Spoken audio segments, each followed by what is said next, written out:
প্রিয় শিক্ষার্থী, আশা করি সবাই ভালো আছো। আজকের তোমাদেরকে খুবই মজার একটা গণিত শেখাবো। দেখো, 3 টু দি পাওয়ার 4 গুণ 3 টু দি পাওয়ার -4, এটার মানটা কত হবে? অনেকেই জানে না, কিন্তু এটা খুবই সহজ। দেখো, আমার এটাকে বলা হয় ভিত্তি, আর উপরেরটাকে বলা হয় পাওয়ার। পাওয়ার বা সূচক বা ঘাত।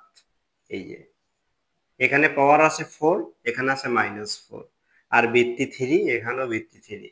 একটা কথা বলে রাখি, সেটা হচ্ছে যদি ভিত্তি আমার একই থাকে, এই যে একই 3 3, তাহলে আর মাঝখানে যদি আমার গুণ চিহ্ন থাকে, তাহলে পাওয়ার দুটো আমি যোগ করতে পারি। আবার বলি, যদি ভিত্তি আমার একই থাকে আর মাঝখানে যদি আমার গুণ থাকে, তাহলে আমি পাওয়ার দুটো যোগ করতে পারি।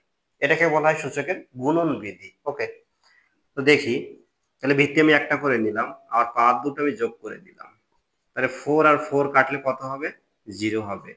কোনো কিছুর পাওয়ার যদি 0 হয়, তাহলে তার মানটা 1 হবে।